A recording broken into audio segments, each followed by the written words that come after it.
alamin wassalatu wassalamu ala asrafil anbiya'i wal mursalin wa ala alihi wa sahbihi wa sahlam. Asyhadu an la ilaha illallah wahdahu la syarikalah wa asyhadu anna Muhammadan abduhu wa rasuluh.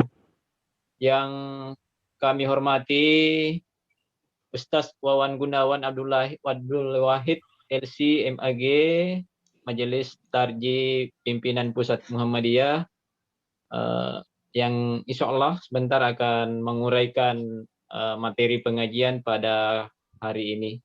Bapak Ibu sekalian, pegawai Universitas Muhammadiyah Kendari yang berbahagia, puji syukur kehadirat Allah Subhanahu wa taala karena pada pagi hari ini di bulan suci Ramadan kita tetap melakukan aktivitas pengajian rutin kita, dan yang insya Allah pada pagi hari ini akan diuraikan tentang manhaj tarjih Muhammadiyah.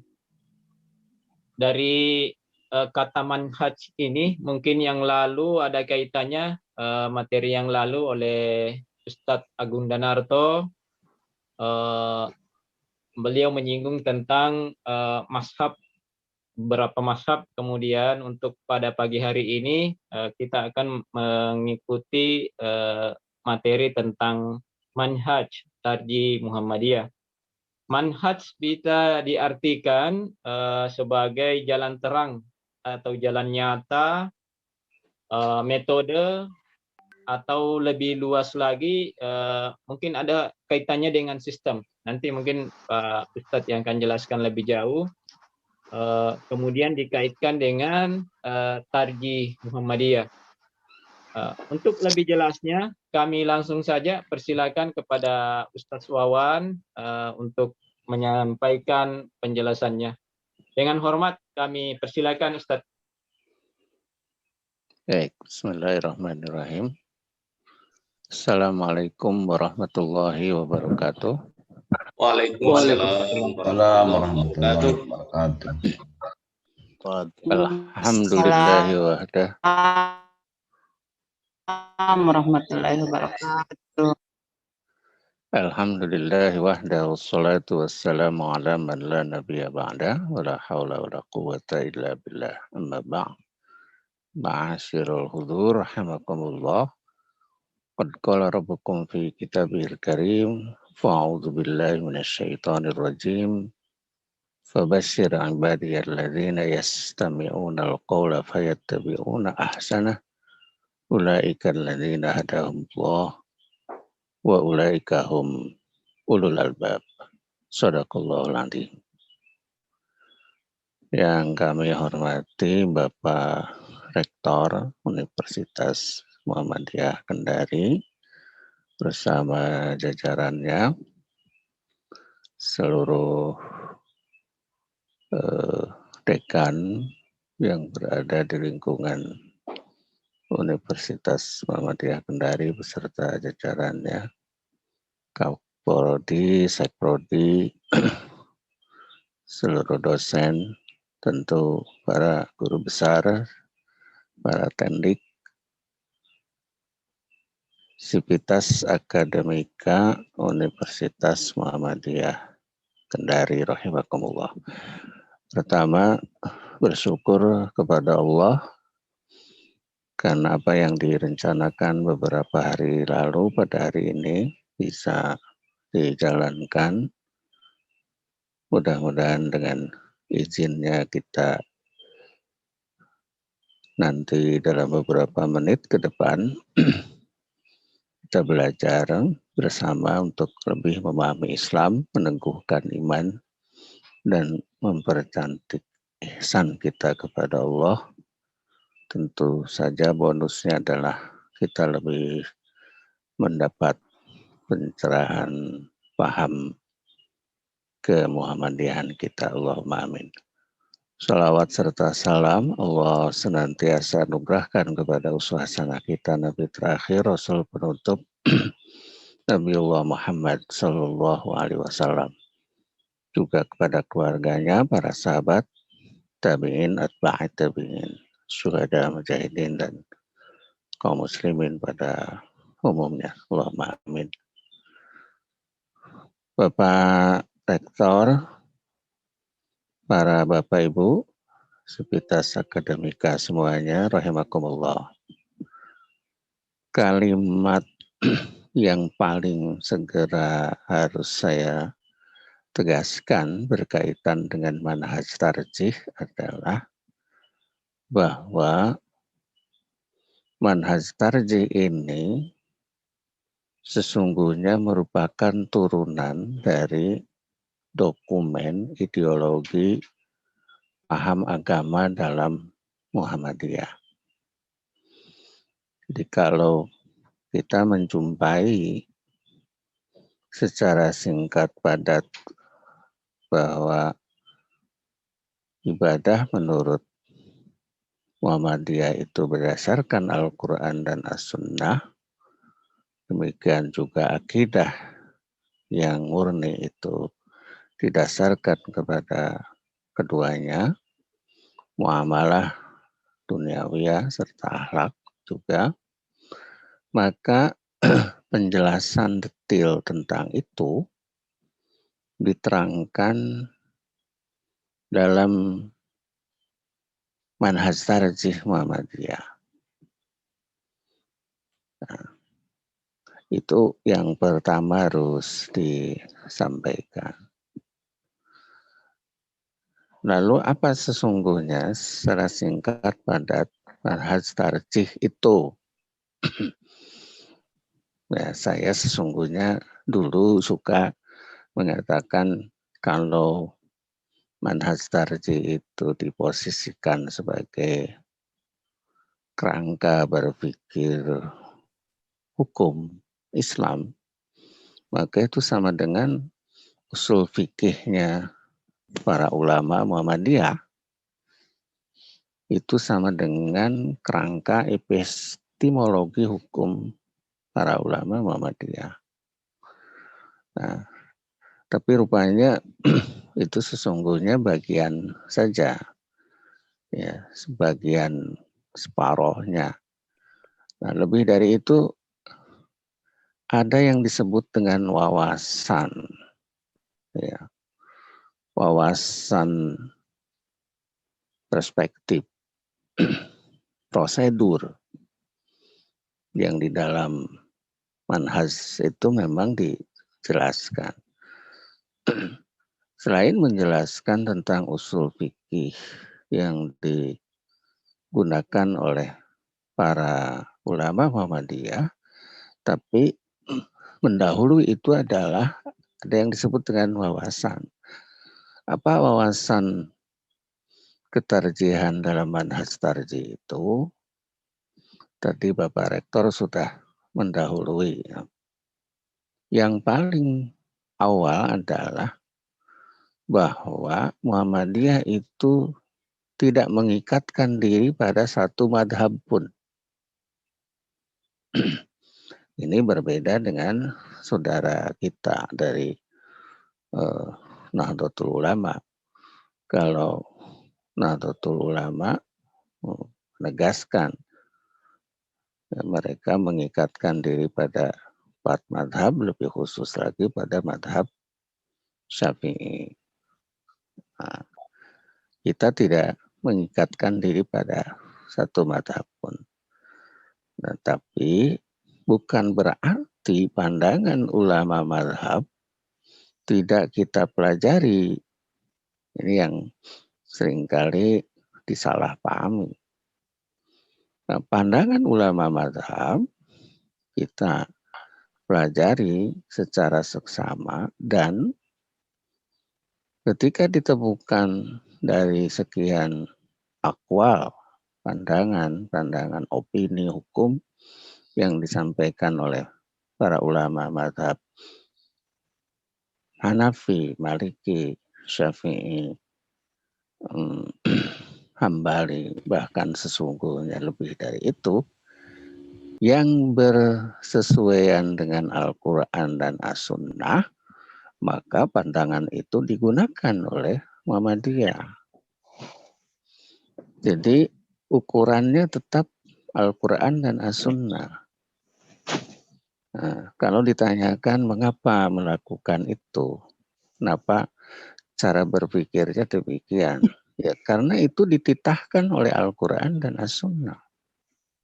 Bahkan kalau ditambahkan nanti sebentar, saya sampaikan, itu pula yang diamanatkan oleh para ulama mazhab selevel Imam Abu Hanifah, Imam Malik bin Anas, Imam Muhammad bin Idris Asy-Syafi'i, Imam Ahmad bin Hambal. Nah, Al-Quran sendiri kan memfirmankan salah satu ciri keimanan kita kepada Allah adalah menjadikan Al-Quran dan As-Sunnah sebagai rujukan mutlak kita.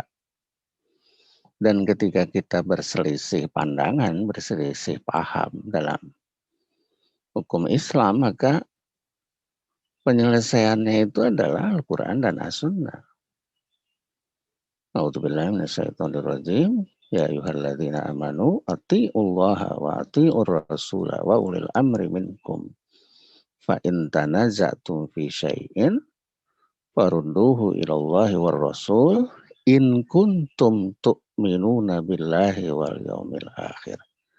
Dzalika khairu ahsanu ta'wila. Kalau saya baca secara terbalik, jika kalian meyakini beriman kepada Allah, maka cirinya adalah kalian menjadikan Allah dan Rasul sebagai rujukan kalian. Bahkan ketika kalian berselisih paham, penyelesaiannya adalah Allah dan Rasul. Wujud konkretnya Al-Quran dan As-Sunnah. Ya. Sementara para ulama madhab, saya sebut yang paling deklaratif ya kalimatnya Imam Malik bin Anas itu mengatakan begini, saya ini manusia biasa, innama ana basyarun, ukhti'u wa usibu, saya bisa salah, saya bisa benar. Panduru fi ra'yi, karena itu cermati pendapat saya. Artinya Imam Malik bin Anas sebagai pendiri mazhab Maliki, beliau pun tidak memutlakkan pendapatnya. Tuh. Di antara sekian pendapatnya itu ada yang benar, ada yang salah. Bagaimana mengukur pendapatnya itu? Beliau mengatakan, fakullu ma wafaqal kitab wa sunnata fakhuduhu. Setiap pendapat saya yang sesuai dengan Al-Quran dan Sunnah, silahkan ambil. Wa kullu ma lam yuwafiqil kitab wa sunnata fatrukuhu. Yang menyelisihi Quran Sunnah tinggalkan.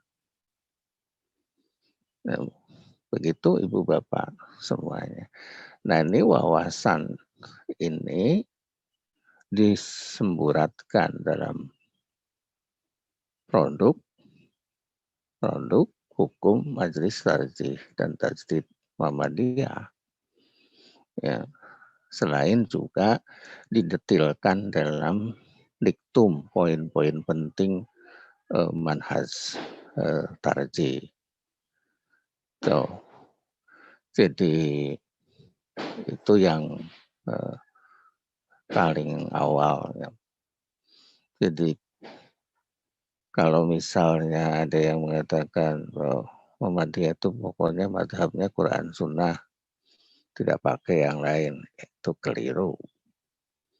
Kalau mengatakan tidak pakai yang lain, ya orang Jawa itu mengatakan wong, wong di hadapan Rasulullah saja. Ya, Mu'adz bin Jabal ketika dites, ya,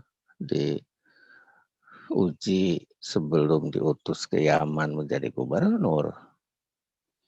Beliau ditanya, kalau kamu dihadapkan pada pertanyaan yang ditanyakan umat, kamu putuskan dengan apa? Aqdi bi kitabillah.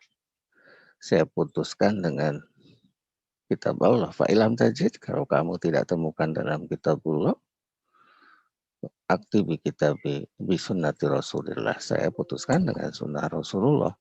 Fa'ilam tajid, kalau kamu tidak menemukan dalam keduanya, saat itu di hadapan Rasulullah, Mu'ad menjawab, Aztahidu ra'i wala alu. Saya beristihad dengan akal pikiran saya, tapi saya tidak keluar dari Quran dan As-Sunnah. Jadi sudah ada kata istihad itu. Apalagi sekarang.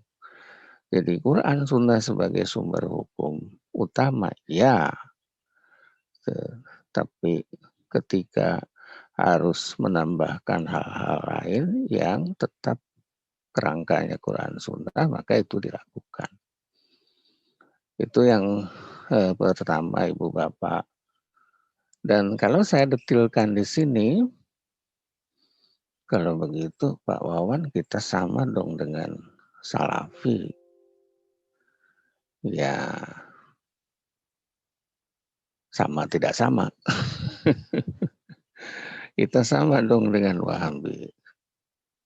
Ya, sama tidak sama. Jargonnya sama, kembali pada Quran dan As-Sunnah. Tapi dalam prakteknya tidak sama, Ibu Bapak. Dengan Wahabi misalnya. Wahabi itu entitas yang merujuk pandangan-pandangannya kepada ulama yang bernama Muhammad bin Abdul Wahab. Mereka sendiri menyebut dirinya sebagai kelompok muwahhidin, ya. Nah, lalu orang-orang yang tidak sepandangan menyebutnya sebagai Wahabi.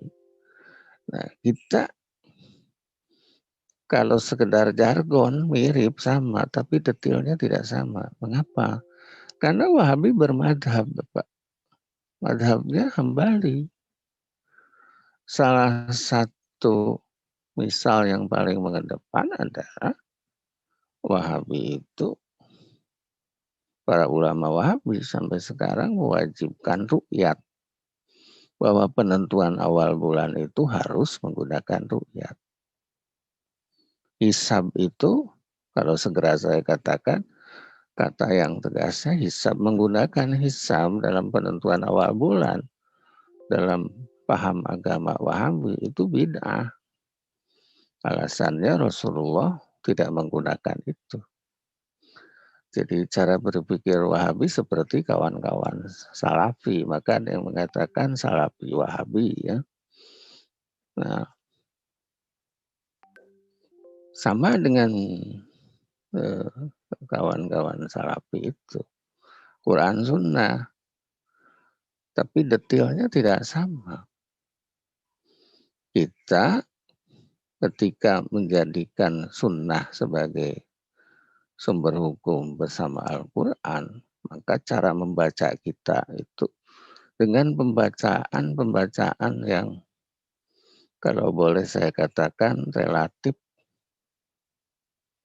utuh dan menghasilkan kerangka berpikir manhaj tarjih yang isinya tidak sama. Sebagai misal, Pak Wawan, kalau ru'yat tersebut ajaran dari Nabi dan hisab itu bid'ah, bagaimana Muhammadiyah menjawab? Kalau Muhammadiyah mengatakan bahwa ru'yat itu memang dituntunkan oleh Rasulullah. Tapi itu ajaran sementara yang disampaikan oleh Rasulullah kepada para sahabat saat itu. Bagaimana berani mengatakan sementara? Rasulullah sendiri, Ibu Bapak, yang mengatakan itu sementara. Karena ajaran utamanya justru Quran menyebutkan itu hisab. Quran menegaskan hisab. Loh, kok Rasulullah menggunakan mengajarkan ru'yat, bagaimana? Nah, itu yang saya katakan sementara itu. Apakah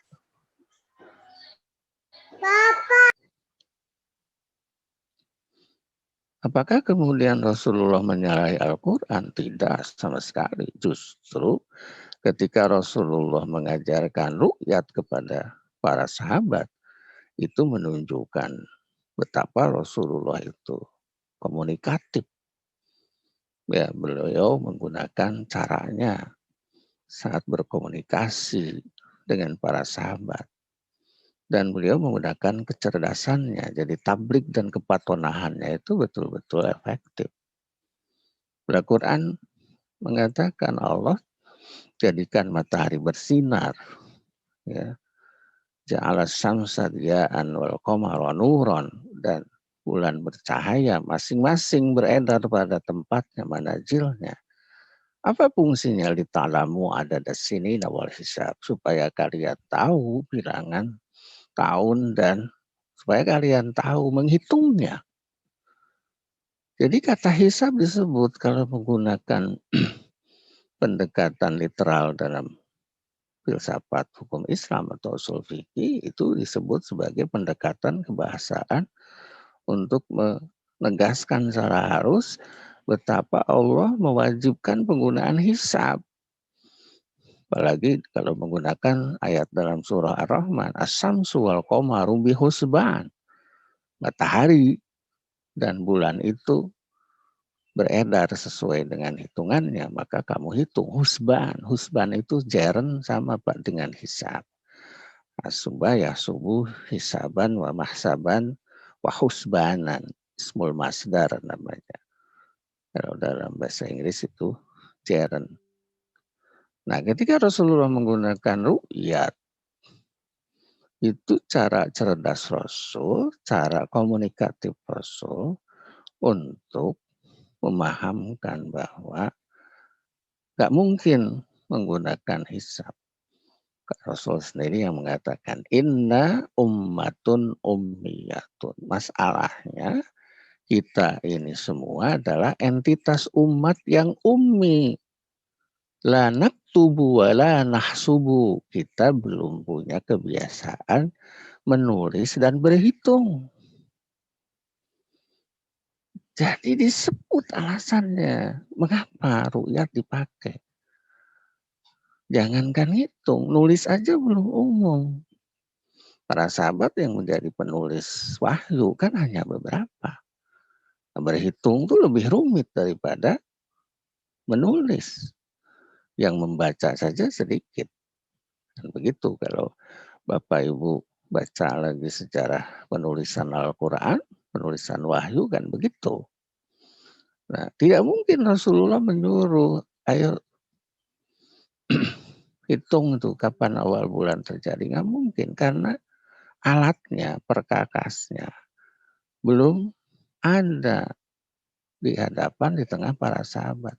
Maka Rasulullah menggunakan cara yang relatif mudah, yaitu menangkap awal bulan secara langsung dengan mata telanjang.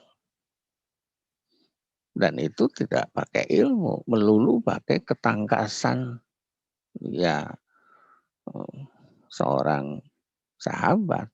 Kalau ditanyakan apa mungkin saat itu dilakukan Pak Wawan? Ya bukan mungkin. Memang caranya dulu begitu. Saat itu langit belum ada kotoran-kotoran langit seperti sekarang. Karena banyak industri, asap muncul, dan seterusnya. Dulu masih terang benderang, kecuali kalau ada awan. Maka ketika Rasulullah mengatakan sumuli ru'yatihi, kamu pastikan awal bulan itu dengan meru'yat. Baru kamu puasa kalau sudah ada awal bulan. Wa'abtiru li ru'yatihi, kamu pastikan untuk berlebaran itu dengan ru'yat. Nah, hilalnya awal bulan Syawal tampak, silahkan lebaran. Tuh, la tasumu hatta tarawul hilala. Jangan memulai puasa sampai diru'yat hilal itu. Tuh.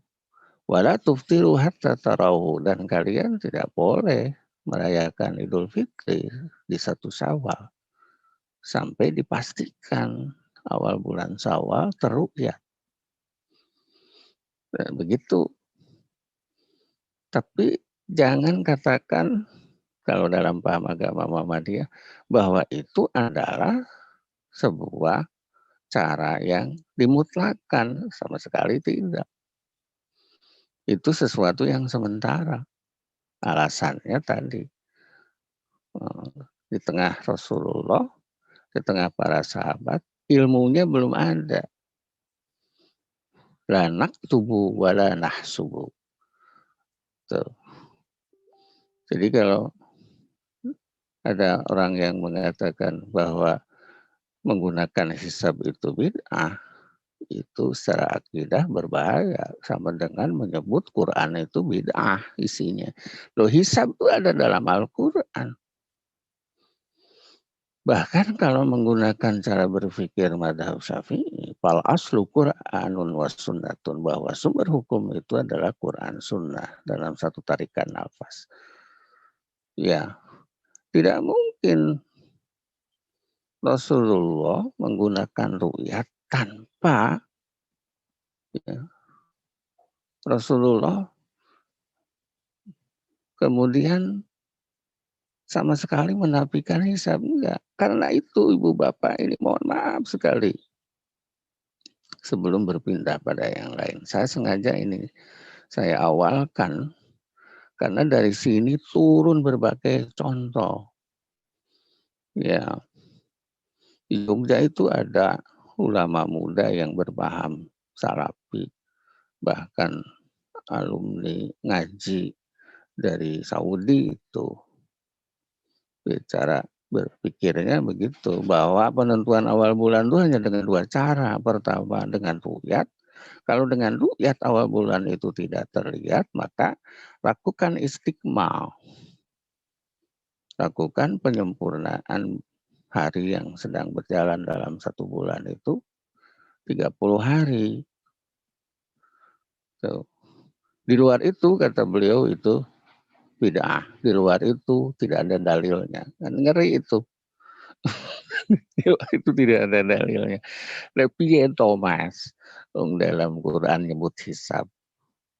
Nah, itu kalau menggunakan bahasa yang tidak enak, ya sesat itu kalimat tadi secara logika dan menyesatkan. Tuh, mengatakan begitu sama dengan tidak memfungsikan Al-Quran. Nah, itu sama dengan bermuhammad Rasulullah wa ashadu anna Muhammad Rasulullah, tapi tidak berla ilaha illallah. Karena Allah yang memfirmankan dalam Al-Quran, hisab itu diajarkan lebih awal. Gitu. Rasul pakai ru'yat itu karena sementara. Begitu. Satu. Kedua, sejak awal madhab yang dianut oleh perawi hadis itu menyebabkan si perawi bias, melakukan bias. Biasnya di mana? Beliau meriwayatkan hadis bil makna. Maknanya dituliskan, disampaikan kepada kepada ulama setelahnya. Yang muncul adalah kemudian beratus-ratus tahun sebelum dipahami itu istiqma. Begitu. Sumu li ru'yatihi wa abtiru li ru'yatihi. Di bagian hadis ini Pak yang muncul bias, itu bias. Sumu li ru'yatihi. Berpuasalah kalian dengan cara meru'yat awal bulan. Wa abtiru bi ru'yatihi. Dan beridul fitrilah kalian dengan cara meru'yat awal bulan. Fa'in gumma alaikum. Kalau awal bulan itu tidak tampak di hadapan kalian, terhalang awan dan seterusnya. Kalimat yang digunakan oleh perawi itu adalah fakmilu, sempurnakanlah hari yang sedang berjalan jadi 30 hari. Itu muncullah konsep ajaran istiqmal. Padahal aslinya bunyi hadis itu bukan fakmilu, Bapak Ibu, tolong dicatat. Tapi fakduru lahu. Pakai kop dal ro, fakduru lahu. Fa'in gumma alaikum, kalau awal bulan itu tidak tampak, fakduru lahu. Jadi dari awal Rasulullah sudah mengatakan fakduru lahu, kadarkanlah, perhitungkanlah. Kan qadara yaqduru itu artinya menghitung, mentakdir. Takdir itu artinya menilai. Ma takdirukan, nilaimu apa? Mumtaz, excellent, cum laude. Kam hasol ta'ala takdir. Kamu dapat nilai berapa? Nah, itu disabdakan oleh Rasulullah. Aslinya begitu. Diganti kata itu dengan kata fakmilu. Kenapa? Karena si rawi bermadhab tertentu. Sebut saja ya, bermadhab Syafi'i. Subhanallah. Maka ajengan dari mana itu yang ada di Gunung Kidul itu jelas tidak pakai pemahaman begitu. Ketika beliau mengatakan hanya dua cara, ru'yat, istiqmal. Di luar itu bid'ah. Astagfirullahaladzim. Lalu beliau mengatakan di YouTube-nya, di videonya, Muhammadiyah menentukan awal bulan tidak pakai dalil. Itu tambah berokok itu. Ayah-ayah wae orang Sunda bilang. Tidak pakai dalil. Pakai dalil, pakai hadis, ditarik ke atas bahkan pakai ayat Quran. Tapi cara memahaminya bukan begitu. Oh, jadi kalau disebutkan pakai bahasa sekarang ada kebohongan publik yang tidak disengaja yang dilakukan oleh perawi. Tuh. Sebab Bapak saya tambahkan, kalau disebut bahwa penentuan awal bulan itu hanya dengan dua cara. Pertama pakai ru'yat, kedua dengan istiqmal. Setiap awal bulan tidak terlihat, istiqmal terus. Sempurnakan 30 hari terus. Terus kapan puasa 29 hari? 30 hari terus. Tidak tampak, tambahkan 30 hari terus. Nah itu musibah terjadi kalau begitu. Fitnah terjadi. Kenapa? Karena para ulama itu mengatakan dengan perhitungan oleh para ahli astronomi ke belakang. Diketahui Rasulullah itu lebih sering puasanya 29 hari daripada 30 hari. Atau kalau secara moderat kita boleh mengatakan bahwa puasa Rasulullah itu beragam 30-29, 30-29. Kan begitu. Kalau pakai istiqmal terus, maka 30 hari terus. Nah itu ayat-ayat wae namanya itu. Nah, kalau menggunakan hisab tidak begitu. Dari awal sudah terhitung. Tidak akan ada sesuatu yang tersembunyi, tampak. Ibu, Bapak sekalian rahimakumullah. Dari sini, maka mudah-mudahan sudah jelas bahwa paham agama kita dengan menggunakan manhaj tarjih itu di posisi sedemikian.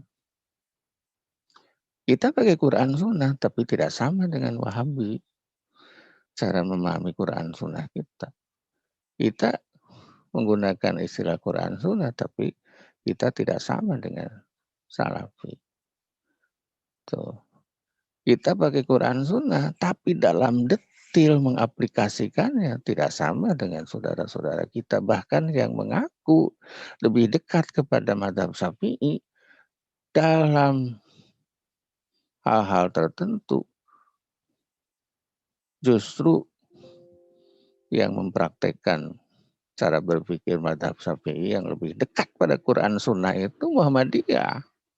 Tanpa mengatakan bahwa Muhammadiyah lebih Syafi'iyah daripada yang lain. Enggak. Contohnya apa? Mari kita turunkan lebih ke bawah. Kan di diktum awal itu disebutkan dalam memutuskan suatu hukum dalam beristidlah menggunakan Al-Quran dan As-Sunnah Al-Maqbulah. Bagaimana itu dilakukan? Jadi Ibu Bapak cara melakukannya itu adalah ketika dibaca Al-Quran maka tidak boleh memisahkannya dari hadis. Atau ketika dibaca hadis sedapat mungkin ditemukan cantolannya dalam Al-Quran. Coba dicermati edaran fatwa yang dihasilkan oleh Majelis Tarjih yang disebar oleh pimpinan Pusat Muhammadiyah sejak setahun lalu, yang diproduk sejak tanggal atau diumumkan sejak tanggal 15 Maret 2020. Itu selalu begitu, Quran hadis atau kalau dibalik hadis Quran gitu. Kalau ada tambahan mesti ada kaidah fikih.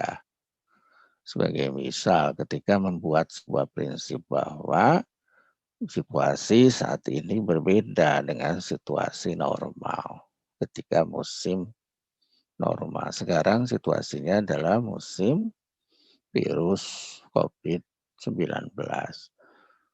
Nah, dalam suasana hujan saja Rasulullah mengajarkan umat dipindahkan sholat Jumatnya ke rumah.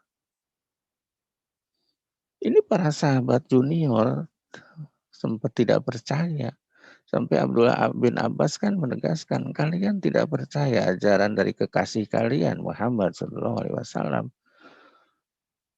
Supaya kalian tidak kena becek, kena licin, maka sholat Jumat kalian di rumah.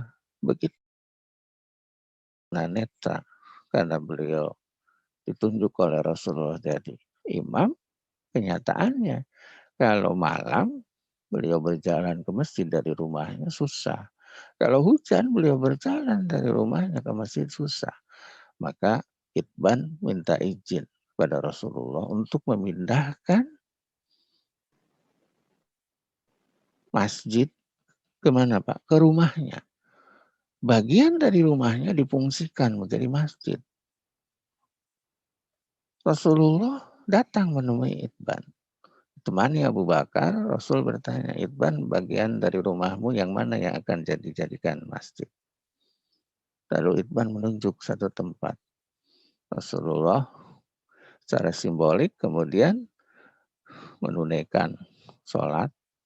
Itu ada dua paham. Ada yang disebut sholat duha berjamaah, tapi karena itu siang diduga sholat duhur berjamaah bersama Abu Bakar dan Itban menjadi makmum. Rasulullah jadi imam di tempat yang oleh Rasulullah sesuai permintaan Itban dijadikan sebagai masjid.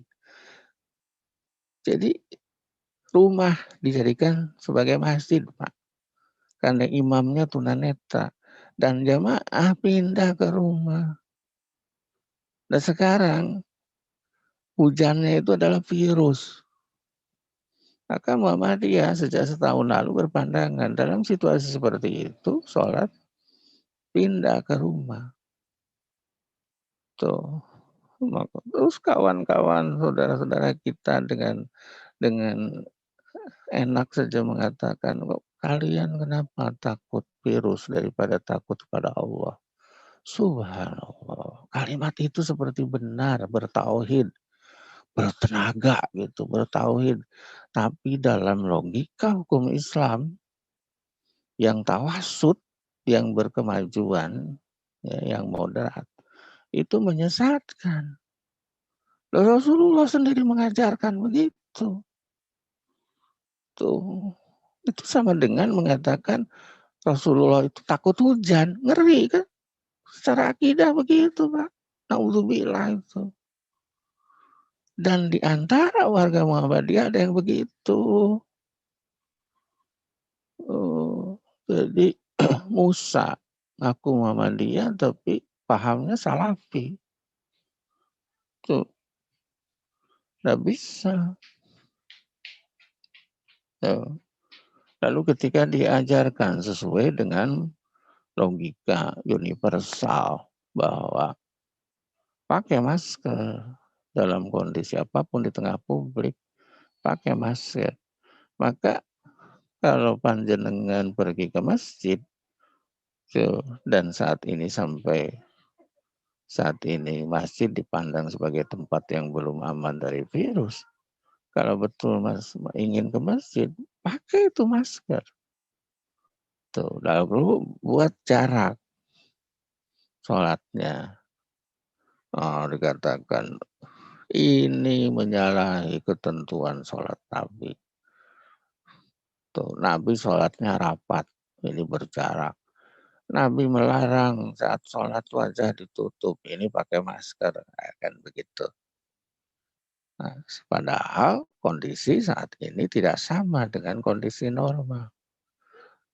Tuh, kaidah fikih mengatakan al-hajatu tanjilu manjilatan darurati. Kalau keadaan memang harus diperlakukan secara khusus, maka itu disebut al-hajah syariah. Ada keperluan khusus untuk diberi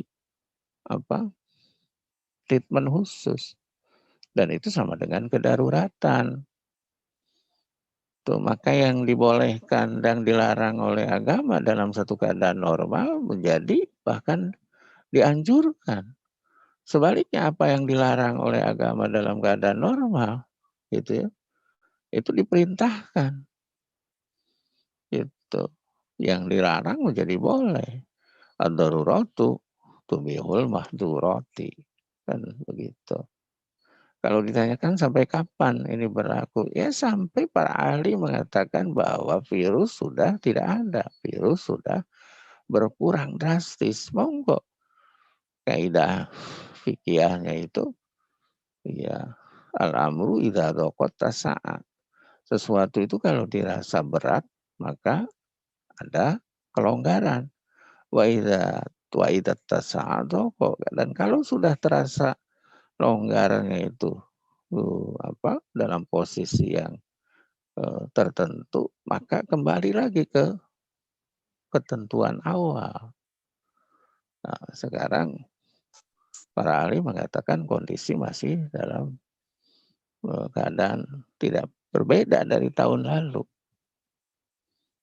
Tuh, diukur terus karena kedaruratan itu tidak boleh kemudian enak sampai bebas gitu, enggak. Ma'ubiha liddarurati yuqaddaru biqadariha. Apa yang dibolehkan karena alasan kedaruratan harus diukur sesuai dengan keperluannya. Siapa yang mengukur? Bukan para ulama, para ahli, tuh, para dokter dan seterusnya. Ini ulama mengatur-ngatur hal yang bukan bidangnya. Maka yang terjadi kan mereka yang meninggal setelah terpapar di masjid itu yang berpaham tadi. Yang berpaham seolah akidahnya lurus begitu. Tapi yang terjadi menyesatkan umat. Ibu bapak semuanya rahimakumullah. Nah, jelas sekali kan bedanya. Maka dari sini kalau kita lanjutkan akan muncul hal-hal yang kemudian detailnya tidak sama. Quran sunnahnya boleh jadi jargonnya sama, tapi detailnya, prakteknya tidak sama. Misal, kenapa kita dalam tarawih qiyamul Ramadan kita cenderung menggunakan formasi 4-4-3? Nah, bukan berarti kita tidak boleh menggunakan formasi 2 tambah 2 tambah 2 tambah 2 tambah 2 tambah 1. Sama 11 jumlahnya. Masalahnya Siti Aisyah radhiyallahu anha ketika ditanya oleh murid-muridnya bagaimana Rasulullah menunaikan sholat malam di bulan Ramadan, jawaban beliau itu Rasulullah menunaikannya sama dengan di luar Ramadan, tidak pernah lebih dari 11 rakaat. Caranya 4 salam dan itu dilakukan dengan indah dan bagus. Tambah 4 rakaat salam, indah dan bagus. Bacaannya indah, bagus. Ditutup 3 rakaat. Maka Rasulullah Shallallahu Alaihi Wasallam yajidu fi Ramadan wala fi ghairihi ala ihda asrata rakaatan. Yusalli arba'an fala tas'al an husnihinna wa tulihinna summa yusalli arba'an Fanatas alan husnihina wa tulihina summa yusalli salasan. Begitu Ibu Bapak. Nah, saudara-saudara kita tidak sedikit termasuk salah seorang penceramah yang lagi viral yang baru nikah. Ya, beliau mengatakan 443 itu 222221 itu maksudnya. Kan begitu. Subhanallah. Tuh, termasuk salah satu tokoh Wahabi dalam salah satu ceramahnya dikutip ya oleh beberapa kawan. Tidak ada 443 tuh, yang ada adalah sholatul laili masna-masna, bahwa sholat malam itu 2 rakaatan. Ya Allah. Kalau sholat malam itu 2 rakaatan, bagaimana dengan hadis yang bunyinya bahwa Rasulullah Shallallahu Alaihi Wasallam menunaikannya 92, 9 salam tambah 2. Ternyata hadis menjelaskan dengan detail. Ketika masuk 8 rakaat, rakaat 1, rakaat 2, rakaat 3, rakaat 4 terus ya, setiap rakaat berdiri. Masuk rakaat 8, tasahud awal Ibu Bapak. Rasulullah begitu, tasahud awal. Lalu berdiri lagi untuk rakaat 9. Saat rakaat 9 itu salam. Jadi dalam formasi 92 ada tasahud awal. Ditutup dengan 2. Jumlahnya 11. Tuh. Nah sekarang, kalau harus 44 itu, 443 itu artinya 22. Bagaimana dengan 452? Rasulullah, kata Siti Aisyah, pernah menunaikan sholat malam setelah sholat isya 4 rakaat, tapi setelah itu beliau tidak lanjutkan, beliau tidur. Di tengah malam beliau bangun. Nah kalau mau seperti Rasulullah, Ibu Bapak, misalnya pengantin baru nih, ya, setelah sholat 4 rakaat, bukan sholat isya, niatnya sholat malam. Nah mau ibadah dulu yang lain. Nah Rasulullah mengajarkan lanjutannya di tengah malam itu kalau tidur dulu, bukan 43, 4 tidur lalu 43, bukan begitu. 4 tidur pas bangun itu 5 tambah 2. Lalu 22 yang dimaksudkan itu bagaimana? Itu ada 5 loh. Kalau 443 itu pakai 22, maka yang 5 itu sama dengan 2 tambah 2 tambah 1. Salam. Nggak ada formasi 2 tambah 2 tambah 1 lalu ditutup dengan 2. Saya sering tersenyum ketika orang mengganggu paham agama dalam Muhammadiyah, saking inginnya gitu. Mereka tidak memperhatikan hadis-hadis lain. Tuh, tidak mungkin mereka tidak tahu. Ada hadisnya 452, 92, 83, 821, bahkan ada 812. Tuh. Maka dalam salah satu diktum manhaj tarjih disebutkan dalam memutuskan sesuatu hukum dilakukan secara utuh dan bulat. Artinya bukan kebiasaan majelis tarjih. Kalau ada satu dalil langsung tiba-tiba diputuskan tanpa memperhatikan dalil lain. Enggak begitu. Maka 443 silahkan. Mau 222221 silahkan. Tuh mau 83 monggo.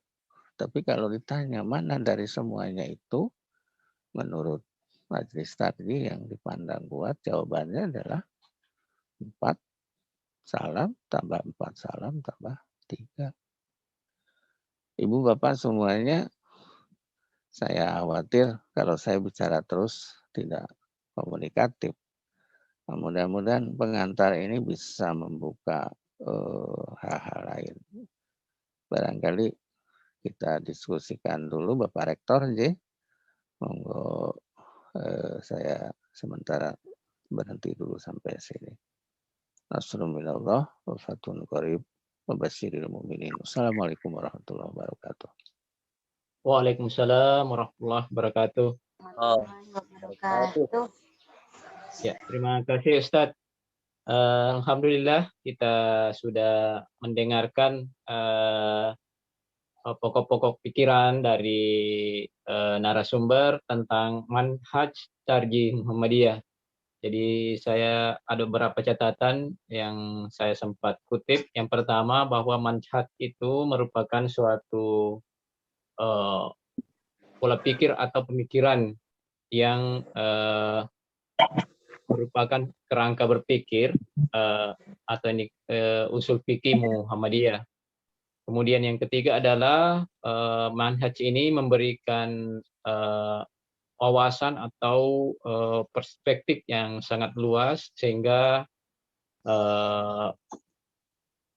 melahirkan beberapa prosedur. Kemudian yang keempat bahwa manhaj tarjih di Muhammadiyah itu tidak mengikatkan diri pada satu mazhab, tetapi pendapat-pendapat mazhab itu menjadi bahan pertimbangan dalam menetapkan hukum sepanjang sesuai jiwa Al-Quran dan As-Sunnah dan dasar-dasar lain yang dianggap kuat.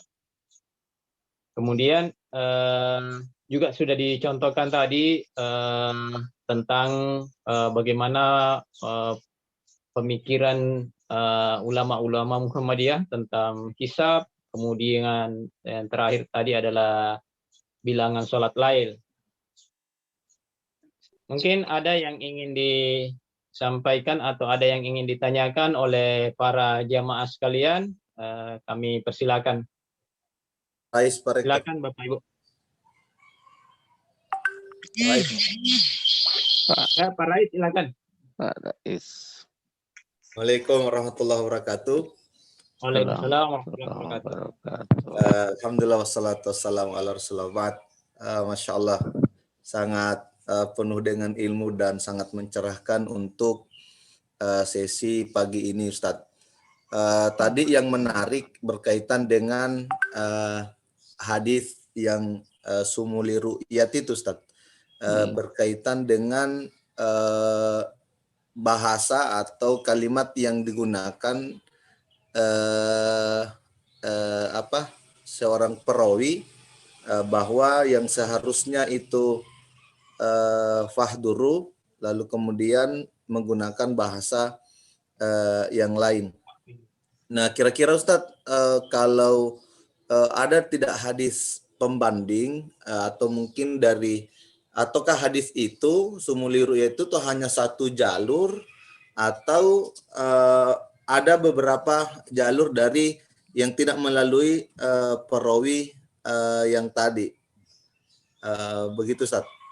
Itu karena memang yang selama ini kami baca, yang kita baca, yang sampai ke kita itu adalah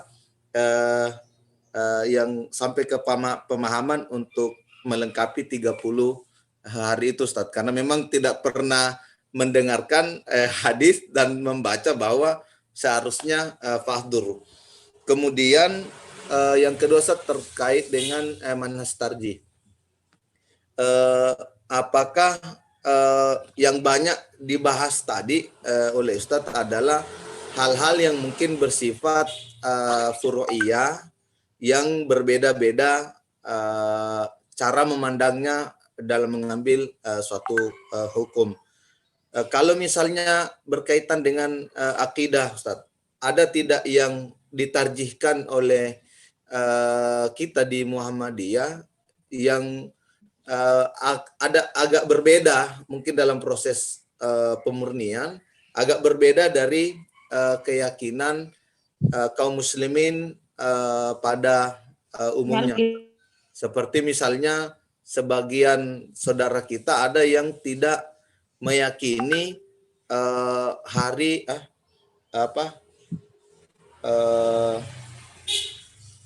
siksa kubur. Alam kubur, ya siksa kubur. Gitu. Jadi bagaimana kira-kira, karena yang selama ini kita banyak mendengarkan di sesi-sesi ceramah kita itu adalah pandangan Muhammadiyah dalam tarjihnya berkaitan dengan ibadah-ibadah furu'iyah seperti itu Ustaz. Nah sekarang kalau akidah ada enggak yang berbeda dengan gerakan-gerakan yang lain atau mazhab-mazhab yang lain? Syukran Ustaz. Assalamualaikum. Assalamualaikum Waalaikumsalam warahmatullahi wabarakatuh. wabarakatuh. Bisa langsung mungkin Ustaz Baik, ditanggapi. iya baik, makasih. Bismillahirrahmanirrahim. Pertama saya jawab dari pertanyaan yang kedua dulu ya. Ya, salah satunya justru koreksi terhadap pandangan itu. Bahkan di Muhammadiyah sendiri, di Jawa Barat misalnya, tidak sedikit ulama Muhammadiyah yang mengatakan tidak ada siksa kubur itu. Loh, bagaimana tidak ada? Dalam doa tasahud itu disebut kok wa min adzabil qabri. Wa min adzabil qabri itu apa terjemahnya? Aku berlindung kepadamu ya Allah dari siksa kubur kan? Gitu. Dan dalam bahasa mudahnya itu disebut sebagai alam barzah. Jadi alam yang menunggu ya, setelah mengalami alam dunia, lalu menunggu masa kebangkitan nanti suatu saat. Dalam posisi itulah muncul apa yang disebut dengan adzabul qabri. Orang yang amalnya, kebaikannya banyak, ya tentu dilihat oleh Allah sesuai dengan apa yang menjadi haknya. Itu. Jadi alam barzah itu semacam apa ya kalau disebut mudahnya masa menunggu di mana bagian dari transit boleh ya alam atau dunia transit dunia menunggu ke masa depan. Tapi bagian dari apa yang menjadi kebaikan seseorang diperlihatkan. Bagian apa yang menjadi kejelekan seseorang diperlihatkan oleh Allah. Tuh kenikmatan kubur ada, adab kubur juga ada. Nah, itu cara berpikir moderatnya seperti itu. Sama ketika kita mengatakan tadi bahwa tidak boleh orang menunaikan, memahamkan bahwa ibadah itu ditunaikan tanpa memperhatikan aspek lain yang menjadi bagian dari ajaran agama. Hifdzuddin itu wajib. Tapi Allah sendiri, Rasulullah sendiri yang mengajarkan bahwa di tengah hifdzuddin juga harus melakukan hifdzun nafs. Wala tulqu biaidikum ila tahluka. Jangan mencikapi sesuatu dengan tidak moderat. Rasul mengatakan wa idza amartukum bisai'in fa'tu bihi masata'tum. Ketika aku perintahkan sesuatu, maka lakukanlah sesuai dengan kemampuan kalian. Dalam suasana sekarang, muncul apa yang disebut dengan taisir. Kemudahan, kelonggaran. Kenapa? Karena memang memerlukan itu. Muncullah kaidah ta'adzarul aslu yusoru ilal badali. Kalau satu kondisi itu susah, sulit untuk dikerjakan, maka hukum awal, hukum normalnya beralih pada penggantinya. Contohnya yang tadi yang saya contohkan dari awal. Sholat Jumat di masjid berpindah menjadi sholat Jumat di rumah. Atau berganti menjadi sholat duhur misalnya. Jadi dalam berakidah pun bagian yang membedakan kita dari yang lain itu adalah ketika disebutkan akidah yang bersih berdasarkan Quran Sunnah, maka itu tetap tidak memisahkan dari kata berkemajuan dan tawassut, moderat. Tuh. Jadi kalau disebut misalnya ada seorang penulis yang mengatakan bahwa Muhammadiyah itu Asy'ariyah, ya barangkali dalam beberapa hal benar, tapi secara keseluruhannya tidak benar. Ada yang mengatakan kalau mengutip praktek dan tata cara berakidahnya Kidahlan, Muhammadiyah itu Mu'tazilah. Tapi kalau mengatakan Muhammadiyah Mu'tazilah juga tidak mungkin. Mengapa? Karena Kidahlan itu membaca semua sumber-sumber rujukan. Beliau membaca mazhab Hambali, tidak mungkin tidak membaca mazhab Hambali. Karena ketika beliau belajar di Mekah dalam sebuah suasana transisi munculnya kerajaan Saudi Arabia yang berpaham agama Hambali. Tapi dari beberapa dokumen yang ada, tampak beliau memahami dan betul tahu apa yang disebut dengan madhab Syafi'i. Nah, karena beliau membaca Al-Manar, ya, Rasid Ridho, Muhammad Abduh, sejak awal kan mengingatkan pentingnya untuk membaca Al-I'tisam dan Al-Muwafaqat karangan As-Satibi. Itu madhab Maliki itu.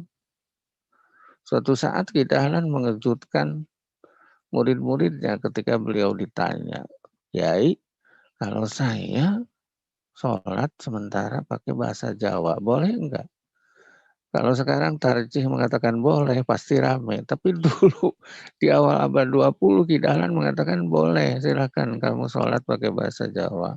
Tapi kamu pelajari bahasa sholat. Itu madhab Hanafi yang mengatakan begitu. Nah, Ibu Bapak, saya sengaja menarik ini, menambahkan narasi ini untuk menegaskan dalam paham akidah pun begitu. Jadi tarikannya kemudian ada pada cara berakidah yang moderat. Itu satu hal. Hal kedua yang sering disalahpahami dalam akidah itu ketika Muhammadiyah menegaskan untuk urusan akidah dipastikan dengan dalil yang mutawatir. Nah, sejauh saya belajar di majelis tarjih, ya sejauh saya memahami dokumen-dokumen yang ada, yang dimaksud mutawatir di sana tentu tidak hanya mutawatir lafzi, karena dalil mutawatir itu Bapak sedikit, hadis mutawatir itu sedikit. Coba dibaca hadis dari Umar bin Khattab, riwayat Muslim yang terkenal itu. Itu kan hadisnya ahad, tidak mutawatir. Tuh, dan hadis-hadis tentang akidah itu lebih banyak yang ahad. Terus kalau begitu diktum manhaj tarjih dong, keliru dong. Sama sekali tidak, karena pengertian mutawatir yang dikembangkan oleh manhaj tarjih, oleh paham agama Muhammadiyah itu adalah memahamkan apa yang disebut dengan mendalilkan berdasarkan pendalilan sekian nas secara utuh bulat. Nah, dalam bahasa Abu Ishaq As-Satibi itu disebut sebagai at-tawatur al-ma'nawi, mutawatir ma'nawi, dengan cara pendekatan al-istiqra al-ma'nawi. Nah, lagi-lagi Bapak, cara berpikir seperti itu moderat. Karena mengatakan tidak ada sama sekali tidak, tapi mengatakan mutawatir harus secara lafzi juga tidak, karena dalam kenyataannya memang hadis mutawatir yang lafzi itu sangat sedikit sekali. Oke, sekarang masuk pada pertanyaan yang pertama. Sejauh saya mempelajari berkaitan dengan hadis-hadis tentang ru'yat, hadis itu dikembalikannya kepada dua hadis tadi, Pak. Ya, la tasumu hatta tarawul hilala wa la tuftiru hatta tarawhu, dan yang lebih terkenal yang menggunakan sumu li ru'yatihi wa aftiru li ru'yatihi fa in kum alaikum, ya, riwayat bil makna fakmilu iddatas sabana salasina yauman, padahal aslinya pakai duru lahu, pakai qaf dal ro, Karena itu fil amr, ya, domirnya waw jamaah, konkretnya antum, maka bunyinya begitu. Faqduru lahu. Nah, itu harus disampaikan ke umat. Saya kira hal-hal yang seperti ini itu. Demikian, makasih.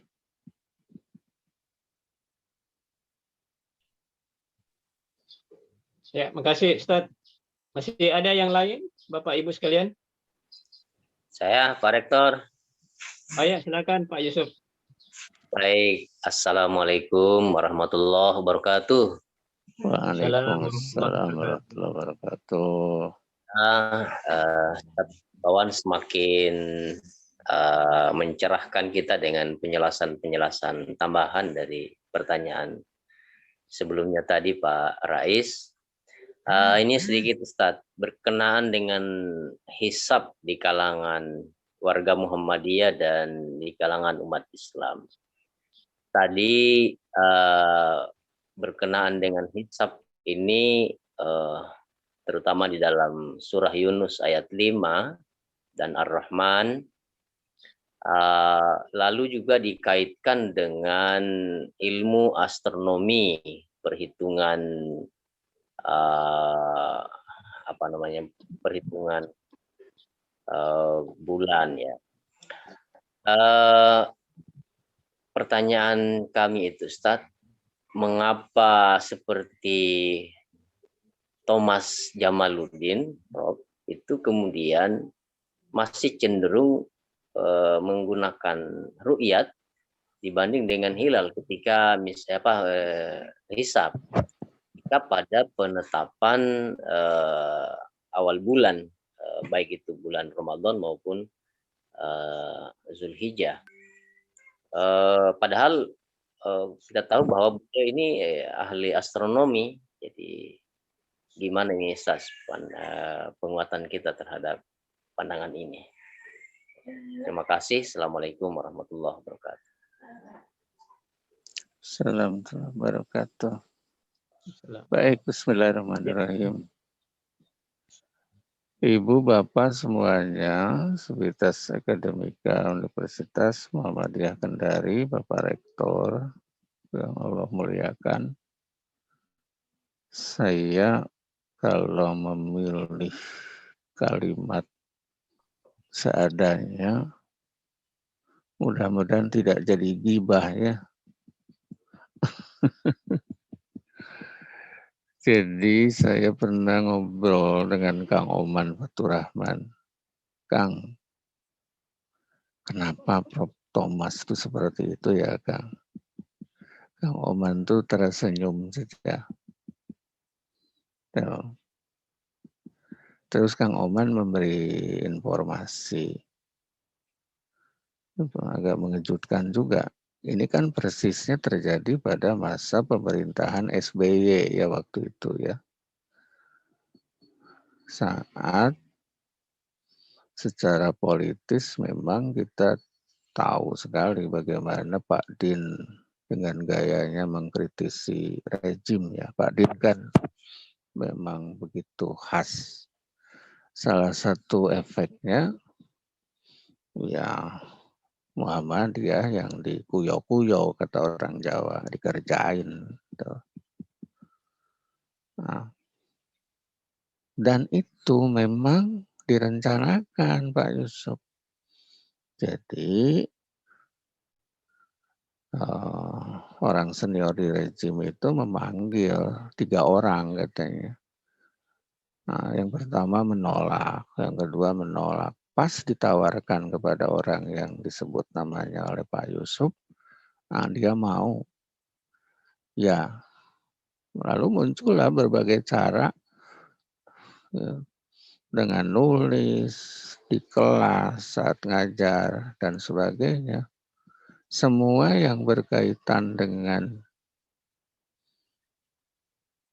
produk yang ditulis oleh Muhammadiyah dengan hisab wujudul hilalnya itu secara apa istilahnya mungkin secara sepihak sama sekali tidak ada pemberian tempat yang baik.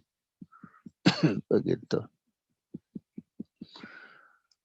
Ya, memang ada cerita yang saya tidak bisa menyampaikan di sini secara detail yang jelas. Ada sebuah peristiwa di Monas Tarjih Padang 2003. Di antara ibu bapak ada yang hadir saat itu. Almarhum Pak Abdurrahim, gurunya Kang Oman, itu memang mengingatkan Pak Thomas saat presentasi itu dengan mengatakan, Anda itu mau mengajari Muhammadiyah tapi Anda sendiri nggak paham apa yang menjadi konsep-konsep Muhammadiyah. Jadi saat itu dibilangin begitu Pak oleh almarhum Pak Rahim. Sepertinya sejak saat itu beliau itu panas hati.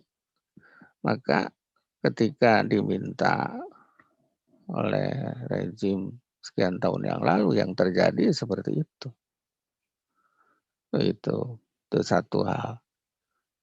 Yang dalam bahasa akidah kan kalau sebuah entitas dibully, dikuyok-kuyok tanpa kesalahan apapun, maka yang terjadi adalah Allah hadir membantu. Apa yang terjadi dengan penentuan awal Syawal, penentuan 1 Syawal tahun 2011? Bapak Ibu masih ingat? Ketika di televisi saat itu Allah yarham almarhum sahabat senior saya Kang Patah Wibisono mewakili Muhammadiyah dengan suasana yang begitu rupa mencekam, bahkan kecenderungannya sekali lagi membuli, sampai ada seorang tokoh berkata, ini katanya menyebutkan hilal itu sudah wujud, tapi hilalnya tidak ada, maka itu sama dengan wujuduhu keadamihi, begitu.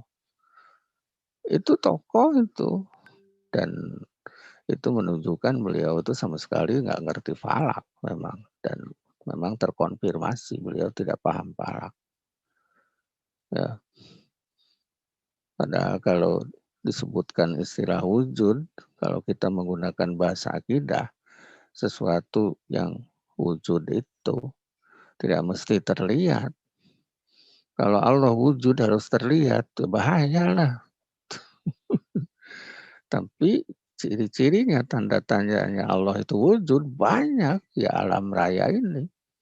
Termasuk kita ini menunjukkan bahwa Allah itu mawujud, Allah itu ada. Bagaimana menunjukkan, memastikan bahwa hilal itu sudah wujud? Angka-angka. Itu angka-angka. Angkanya di mana? 0 derajat saja itu menunjukkan bahwa hari yang sedang berjalan itu sudah berpindah bulan. Sama dengan ketika ibu bapak menunggu bangjo, kalau orang Jawa bilang. Menunggu lampu merah. Ya. Asumsikan dari angka 29 terus mundur 29, 28, 27 sampai 10, 9, 8, 7, 6, 5, 4, 3, 2, 1. Lalu angka 0. Apakah lampu masih merah Bapak Ibu? Saya tanya semuanya. Ketika masuk ke angka 0, apakah lampu masih merah? Udah berpindah. Itu. Berpindah warna lampu itu. Paling tidak lampu merahnya itu sudah tidak ada. Artinya dia sudah habis usianya. Tuh. Nah ini ada derajatnya. Bukan 0, ada derajatnya. Berarti hari ini sudah berpindah. Itu yang dimaksud wujud itu. Hilal sudah wujud. Nah itu Pak Thomas nggak mau mengerti tentang itu. Maka terjadilah bantuan Allah ketika kita dibully 2011. Tidak ada yang mengajak. Tapi tiba-tiba umat Islam seluruh dunia kan lucu jadinya. Berlebaran bareng dengan Muhammadiyah 2011 itu. Padahal ketika sidang itu kan disampaikan bahwa menurut kalender Mahbib menurut kalender ini dikutip. Yang terjadi kemudian diumumkan di Malaysia bahwa besok puas Lebaran. Maaf, diumumkan oleh kerajaan Brunei besok Lebaran. Terus akhirnya kan Thomas Jamaluddin kebakaran jenggot itu. Tuh. Ketika kita berlebaran besoknya, beliau saya masih ingat muncul di TV ini, muncul di TV itu, dan seterusnya. Itu Ibu Bapak. Jadi orang kan tidak ada yang nyuruh kemudian bareng. Sampai lapangan yang diselenggarakan sholat oleh panitia Muhammadiyah kan berjubel. Itu keropak sodakoh biasanya 5 juta jadi 10 juta. Dan seterusnya. Nah, pelan-pelan orang kan berhitung. Oh, dilihat istiqomah Muhammadiyah itu dalam hitungannya. Tanpa ada yang nyuruh. Kemudian orang menghargai Muhammadiyah sejak saat itu. Jadi begitu Pak Yusuf kalau urusannya dengan itu. Jadi memang Pak Thomas itu orang yang ditugaskan, kalau saya menggunakan bahasa yang agak keras, untuk mengganggu Muhammadiyah. Ya, lucu. Tulisannya ada di Kalimantan, tulisannya tiba-tiba ada di mana gitu. 2010 ketika kita berlebaran lebih awal Idul Adha. Muncul tulisannya di Kalimantan, di Banjarmasin. Saya kebetulan saat itu pimpin sholat Idul Adha di alun-alun mana itu Kabupaten Martapura itu, dan seterusnya. Nah sekarang kan paling hanya di kelas saja beliau menyampaikan itu, karena rejim tidak menggunakan jasanya lagi begitu. Jadi itu yang disebut ilmuwan tukang tuh kayak begitu, nggak boleh. Nah, Saya kira begitu.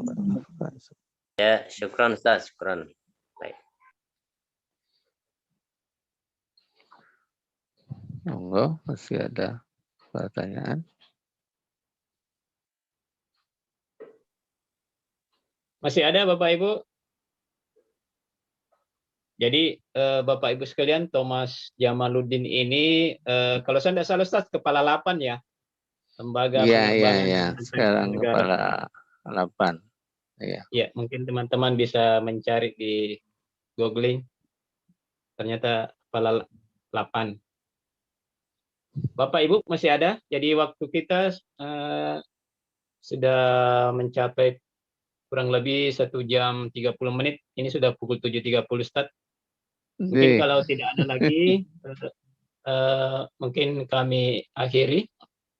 Monggo. Atau sebelumnya ada pesan khusus mungkin Ustaz untuk mengakhiri pertemuan ini. Kami persilakan. Baik Pak Rektor, para Bapak Ibu semuanya, Sekuritas Akademika Universitas Muhammadiyah Kendari, rahimakumullah.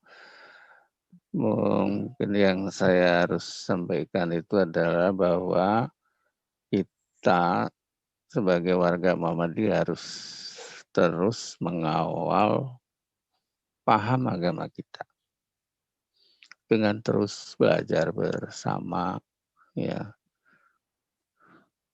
Ada pengajian yang lebih khusus membahas ya paham agama Muhammadiyah. Pasti di lingkungan ibu bapak sekalian ada satu tokoh Muhammadiyah yang mengerti tentang itu.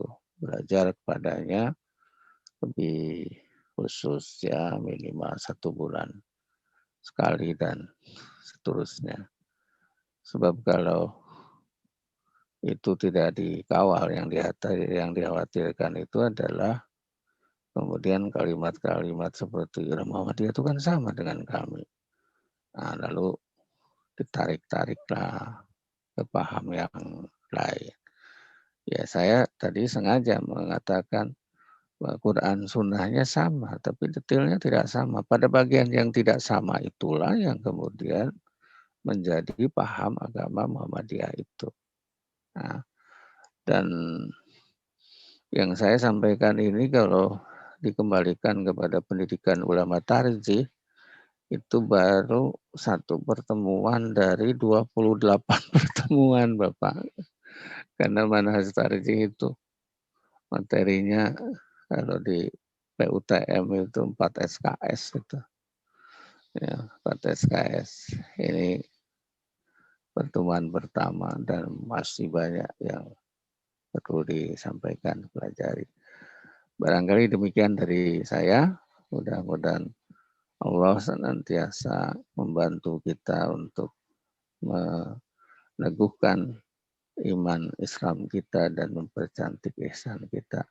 Dan kita perbaharui, kita terus sinari paham agama kemuhammadian kita. Nasrul Amin. minallah, wafatun qarib, wabasyiril mu'minin. Wassalamualaikum warahmatullahi wabarakatuh. Waalaikumsalam warahmatullahi wabarakatuh. Baik, Bapak Ibu sekalian, jadi pengajian kita hari ini mungkin kita akan akhiri karena sudah menjelang sudah mau lewat pukul 7.30, insya Allah kita akan bersiap untuk ke kantor. Mudah-mudahan kita bisa mendapatkan rahmat Allah Subhanahu wa Ta'ala. Jadi saya ingin sampaikan sedikit, tadi saya kembali mengulangi bahwa khusus untuk hari ini kemungkinan ada 5 kesimpulan yang bisa kita petik dari materi Pak Ustadz. Yang pertama adalah bahwa Muhammadiyah dalam beristidlal atau menentukan dalil itu mengutamakan Al-Quran dan As-Sunnah yang sahih. Kemudian yang kedua, tidak mengikatkan diri kepada suatu mazhab, juga sudah dijelaskan tadi. Kemudian yang ketiga adalah berprinsip terbuka dan toleran, dan tidak beranggapan bahwa majelis tarjih lah yang paling benar. Saya kira kita Muhammadiyah selalu terbuka. Kalau ada dalil lagi yang paling kuat, maka itu mungkin bisa diterima. Kemudian yang keempat adalah di dalam berakidah atau dalam masalah tauhid hanya dipergunakan dalil-dalil yang mutawatir. Kemudian yang terakhir, yang kelima adalah dalam mengamalkan agama Islam ini Muhammadiyah menggunakan prinsip al-tasyir atau kebalikan dari takalluf, ya, yang menambah pengamalan agama Islam itu menjadi berat. Jadi kita akan mengamalkan ajaran Islam sesuai dengan kemampuan kita. Saya kira 5 poin ini yang cukup penting pada pagi hari ini. Kami sekali lagi atas nama pimpinan Universitas Muhammadiyah Kendari mengucapkan jazakumullahu khairan kasiran wa jazakumullahu khairal jasa kepada Pak Ustaz Wawan yang telah memberikan pencerahan, dan kepada Bapak Ibu sekalian yang sempat hadir pada kesempatan pagi hari ini. Baik, kita akhiri pertemuan pagi hari ini dengan bersama-sama membaca hamdalah. Alhamdulillahirabbil alamin. Wassalamualaikum warahmatullahi wabarakatuh. Waalaikumsalam. Warahmatullahi wabarakatuh. Terima kasih banyak Bapak.